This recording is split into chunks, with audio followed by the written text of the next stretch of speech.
శుక్లాంబరధరం విష్ణుం శశివర్ణం చతుర్భుజం ప్రసన్నవదనం ధ్యాయేత్ సర్వవిఘ్నోపశాంతయే. వానప్రస్థ ధర్మములు పుష్కరుడు చెప్పెను. ఇప్పుడు వానప్రస్థాశ్రమ ధర్మాలు చెప్పెదను వినుము.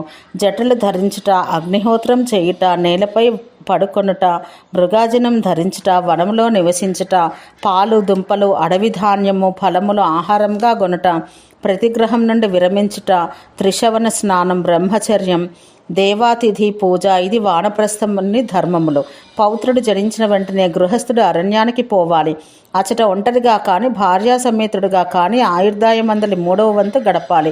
శరీర బలం ఉన్నంత వరకు గ్రీష్మమునందు పంచాగ్ని మధ్య తపస్సు చెయ్యాలి.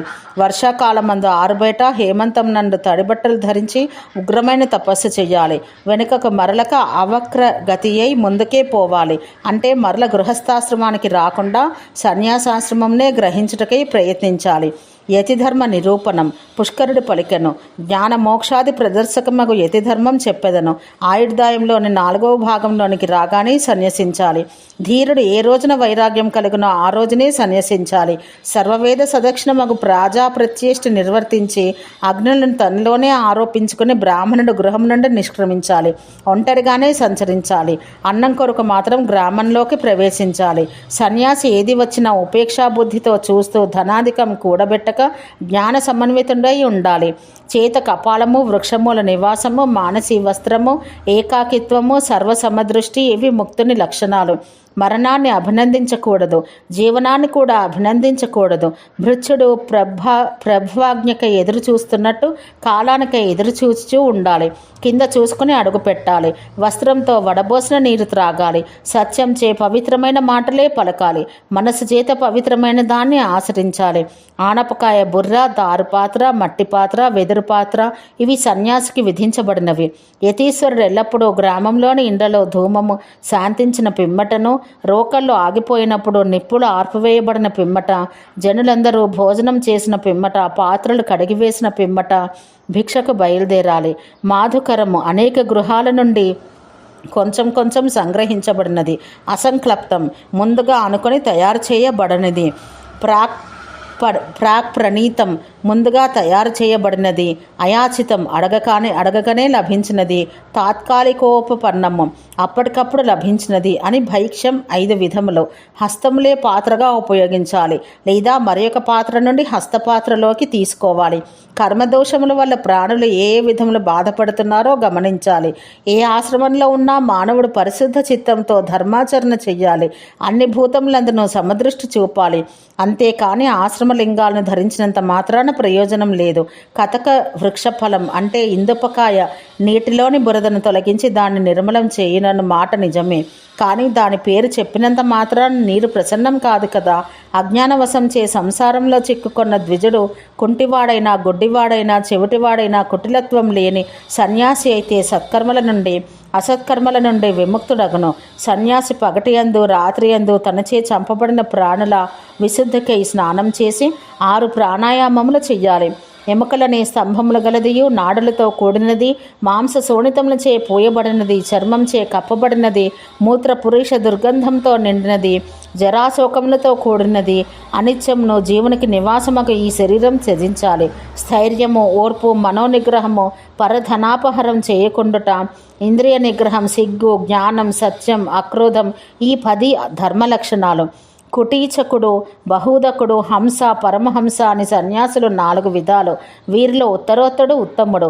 ఏకదండి అయినా త్రిదండి అయినా యోగి బంధనాల నుండి విముక్తుడగును. అహింస, సత్యం, ఆస్తేయం, బ్రహ్మచర్యం, అపరిగ్రహం ఈ 5 యమములు. శౌచము, సంతోషము, అగర్భం అని ప్రాణాయామం 2 విధములు. జపధ్యానాదులు కలిసినది సగర్భం. మరలా ఆ 2 ఒక్కొక్కటి పూరకం, కుంభకం, రేచకం అని 3 విధాలు. వాయువు నింపుట పూరకం, బంధిస్తే కుంభకం, విడిస్తే రేచకం. ప్రాణాయామం 12 మాత్రకం, 24 మాత్రకం అని మరలా 3 విధాలు. తాళము లేదా లఘు అక్షరం 1 మాత్ర. ప్రాణాయామ సమయాన ఓంకారాదులను మెల్లగా జపించాలి. ఇంద్రియ సంయమం, ప్రత్యాహారం. జపం చేయి సాధకులు ఈశ్వరుని స్మరించుట ధ్యానం. మనసును స్థిరంగా నిలుపుట ధారణ. బ్రహ్మయందు స్థితి సమాధి. ఈ ఆత్మయే పరమాత్మ. ఆత్మ సత్యం జ్ఞాన రూపం, అనంతం విజ్ఞానం ఆనంద రూపం. ఇదియే బ్రహ్మ. నీవు ఆ బ్రహ్మయే, నేను ఆ బ్రహ్మని. పరబ్రహ్మ జ్యోతి రూపం, అదియే ఆత్మ. వామదేవుడు నిత్యయుక్తం ఓంకార రూపం. దేహేంద్రియ మనోబుద్ధి ప్రాణ అహంకార శూన్యమైనది. ఈ బ్రహ్మ జాగ్రత్త స్వప్న సుషుప్త్యాది ముక్తమైనది. అందుకే తురీయం నిత్యం శుద్ధం జ్ఞానరూపం ముక్తం సత్యం ఆనందం అద్వితీయం పరజ్యోతి అక్షరం సర్వవ్యాప్తం హరియగు బ్రహ్మయే నేను. అది ఆదిత్యునిలో ఉన్న అఖండ పురుషుడు నేను. మనుషుడు సర్వకర్మలను పరిత్యజించి సుఖదుఖములందు సముడై ఓర్పు కలవాడై భావమునందు పరిశుద్ధుడై బ్రహ్మాండంను భేదించుకుని బ్రహ్మయగను. ఆషాఢ పౌర్ణమాసి యందు చాతుర్మాస్య వ్రతం ప్రారంభించి చెయ్యాలి. కార్తీక శుక్లనవమి మొదలు సంచారం చెయ్యాలి. ఋతుసంధి దివసంలందు ముండనం చేయించుకోవాలి. సన్యాసులకు ధ్యాన ప్రాణాయామంలే ప్రాయశ్చిత్తం. ధర్మశాస్త్ర నిరూపణం పుష్కరుడు చెప్పాను.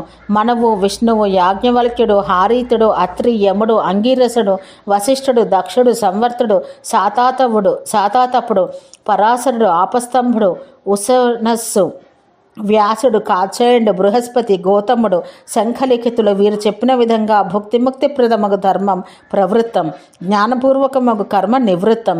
వేదాభ్యాసం తపస్సు జ్ఞానం ఇంద్రియ సంయమం అహింస పూజ్యుల సేవ ఇవి నిశ్రేయసకరములు. వీటన్నింటికంటే ఆత్మజ్ఞానం శ్రేష్టం. అది అన్ని విద్యల్లో ఉత్తమం. దానివల్ల మోక్షం లభించును. తనను సర్వభూతములందును సర్వభూతములను తనయందు చూచు ఆత్మజ్ఞానం కలవాడు స్వరాజ్యమును పొందును. ఆత్మజ్ఞానం సమముగా ఉండునట్లు చేసుకుని వేదాభ్యాసమందు ప్రయత్నం కలవాడు కావాలి. ఇది ద్విజులందరికీ సామర్థ్యం పెంపొందించినది. బ్రాహ్మణులకు విశేషంగా సామర్థ్యవర్ధకం. వేద శాస్త్రార్థతత్వం తెలిసిన వాడు ఏ ఆశ్రమనందున్నను ఈ లోకమునందే బ్రహ్మత్వంను పొంద సమర్థుడగను. శ్రావణ పూర్ణిమ నాడు కానీ శ్రవణ నక్షత్ర యుక్త దినమున కానీ హస్తా నక్షత్రయుక్త శ్రావణ శుక్ల పంచమి నాడు కానీ తమ శాఖకు సంబంధించిన గృహ్య సూత్రం ప్రకారం నియమపూర్వకంగా వేదాధ్యయన ప్రారంభం చెయ్యాలి.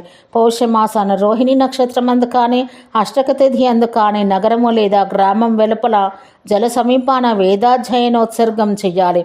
శిష్యుడు ఋత్విక్కు గురువులు బంధువులు మరణించినప్పుడు 3 దినములు అధ్యయనం మానివేయాలి. ఉపాకర్మ ఉత్సర్జన దినములు మొదలు 3 దినములు అధ్యయనం చెయ్యరాదు. తన వేదశాఖకు చెందిన వేదాధ్యేత మరణించినప్పుడు కూడా అట్లే. సంధ్యాకాలమందు ఉరుముచున్నప్పుడు ఉత్పాత సూచకములకు ధ్వనులు వినబడినప్పుడు భూకంపమందు ఉల్కానిపాతం నందు వేదాధ్యయన సమాప్తి చేసిన పిమ్మట అరణ్యకమును చదివిన పిమ్మట ఒక రాత్రి అనధ్యయనం.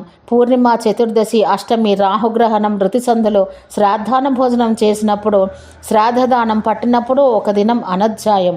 స్వాధ్యాయం చేయి వారి మధ్య నుండి ఒక చెవుల పిల్లి కప్ప ముంగిస కుక్క సర్పం పిల్లి పంది వెళ్తే ఒక దినం అనధ్యయనం. ఇంద్రధ్వజం దింపిన దినం ఎత్తిన దినం నందును అనధ్యయనం. కుక్క నక్క గాడిద గుడ్లగుబ్బ వీటి అరుపులు వినబడినప్పుడు సామగానం వినబడినప్పుడు కానీ బాణధ్వని ఆర్తధ్వని వినబడినప్పుడు అపవిత్ర వస్తువు శవము శూద్రుడు అంశజుడు శ్మశానం పతితుడు మొదలగు వారి సాన్నిధ్యం నందును అశుభ తారలందును మాటిమాటికి మెరుపులు మెరయుచున్నప్పుడు తాత్కాలిక అనధ్యాయం. భోజనానంతరం తడి చేతులతో అధ్యయనం చేయకూడదు.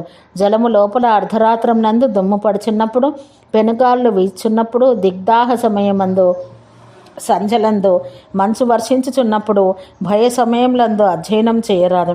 పరిగెత్తుచు అధ్యయనం చేయరాదు. ఏదైనా ప్రాణి బాధపడుచున్నప్పుడు శిష్యులు ఇంటికి వచ్చినప్పుడు అధ్యయనం చేయరాదు.